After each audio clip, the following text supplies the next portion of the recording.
நிறைவாழ்வு AG சபை வழங்கும் morning மன்னாவிற்கு உங்களை அன்போடு வரவேற்கிறோம். கர்த்தருடைய பரிசுத்த நாமம் மகிமைப்படுவதாக. இந்த நாளிலே உங்களை சந்திப்பதிலே மிகுந்த சந்தோஷம். எனக்கு அன்பான தேவ பிள்ளைகளே, உங்க நம்பிக்கை இன்னைக்கு யார் மேல இருக்கு? நீங்க யாரை நம்பி வாழ்ந்துகிட்டு இருக்கீங்க? நீங்க உங்க நம்பிக்கை முழுசும் யார் மேல வச்சிருக்கீங்க? இன்னைக்கு அழகான ஒரு வேத வசனத்தை ஆண்டவர் நம்மளோட பேசுகிறார். சங்கீத புஸ்தகம் 118 அதிகாரம் 9வது வசனம் இப்படியாக சொல்லுகிறது: பிரபுக்களை நம்புவதை பார்க்கிலும் கர்த்தர் பேரில் பற்றுதலாய் இருப்பதே நலம். இன்னைக்கு உங்க நம்பிக்கையை கர்த்தருக்கு மேல வைங்க. உங்க நம்பிக்கை நீங்க யார் மேல வச்சிருக்கீங்க? இன்னைக்கு கொஞ்சம் உங்களை நீங்களே ஆராய்ந்து பாருங்கள். என் நம்பிக்கை யார் மேல இருக்குது? சில பேர் நம்பிக்கையை பணத்துக்கு மேல வச்சிருப்பாங்க. இன்னைக்கு பணம் உங்க கையில இருக்கலாம், நாளைக்கு யார் கையிலே இருக்கலாம். பணம் உங்களை கைவிடும். சில பேர் சில மனிதர்களுக்கு மேல நம்பிக்கை வச்சிருப்பாங்க.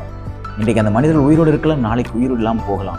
இன்றைக்கு உங்களுக்கு உதவி செய்யறேன்னு சொன்னவங்க உங்களுக்கு உதவி செய்ய மாட்டேன்னு சொல்லி இன்னொருங்களுக்கு உதவி செய்யலாம். மனுஷர்கள் மனம் மாறுவார்கள்.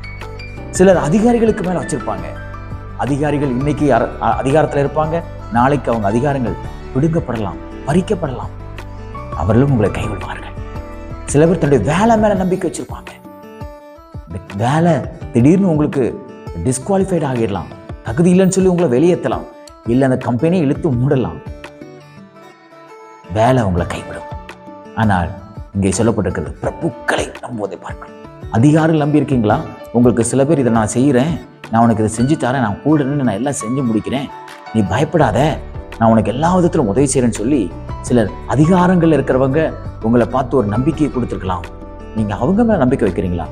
அதுக்காக நம்பிக்கையே வைக்காதீங்க நான் சொல்லலை. உங்கள் நம்பிக்கை கர்த்தருக்கு பேர்ல இருக்கணும், கர்த்தருக்கு மேல இருக்கணும். இன்னைக்கு மனுஷங்கள்லாம் ஒன்று பேசுவாங்க, ஒன்று செய்வாங்க. ஆனால் நம்முடைய ஆண்டவர் மாத்திரம்தான் என்ன பேசுறாரோ அதை செய்ய வல்லமையுள்ளவராக இருக்கிறார்.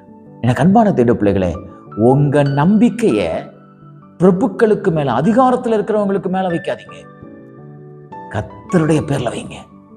அவர் தான் நம்பிக்கைக்கு பாத்திரர். நீங்க அவர் மேல நம்பிக்கை வச்சீங்கன்னா உங்க வாழ்க்கை ஆசீர்வதிக்கப்படும், உங்க எதிர்காலம் ஆசீர்வதிக்கப்படும், உங்க பிள்ளைகள் ஆசீர்வாதமா இருப்பாங்க. உங்களுடைய எல்லா விதமான ஆசீர்வாதங்களையும் தேவன் உங்களுக்கு தருவார். அவர் மேல நீங்க நம்பிக்கை வைப்பீங்கன்னா நித்திய ஜீவன் போக முடியும். அவர் மேல நீங்க நம்பிக்கை வைப்பீங்கன்னா உங்க பாவங்கள் மன்னிக்கப்படும். அவர் மேல நீங்க நம்பிக்கை வைப்பீங்கன்னா நீங்க ஒரு பரிசுத்தமான ஒரு தூய வாழ்க்கை வாழ முடியும். அன்பான தேவர்களே, எந்த மனுஷனுக்கு மேலையும், சொல்ல போனா நம்ம அம்மா அப்பா கூட பிறந்தவங்க யாருக்கு மேலே உங்க நம்பிக்கை இருக்கக்கூடாது. உங்க நம்பிக்கை வானத்தையும் பூமி உண்டாக்கின கர்த்தருடைய பேர்ல இருக்கட்டும். நீங்க அவர் மேல் நம்பிக்கை வைப்பீங்கன்னா எல்லா மனுஷர்களும் உங்களுக்கு எல்லா காரியங்களும் செய்து கொடுக்கிற அளவிற்கு தேவனே கிரியை செய்வார். ஏனென்றால் அவர்தான் மாறாதவர், அவர்தான் சகலத்தையும் செய்ய வல்லமையுடையவர், அவர்தான் எல்லாவற்றையும் உங்களுக்கு செய்து கொடுப்பார். ஆகையால் இந்த நாளை கர்த்தர் பேர்ல நம்பிக்கை வைத்து இந்த நாள் உங்களுக்கு ஒரு ஆசீர்வாதமான நாளாய் மாற்றிக்கொள்ளுங்கள். இந்த நாள் உங்களுக்கு ஆசீர்வாதமாக இருக்கட்டும். God bless you.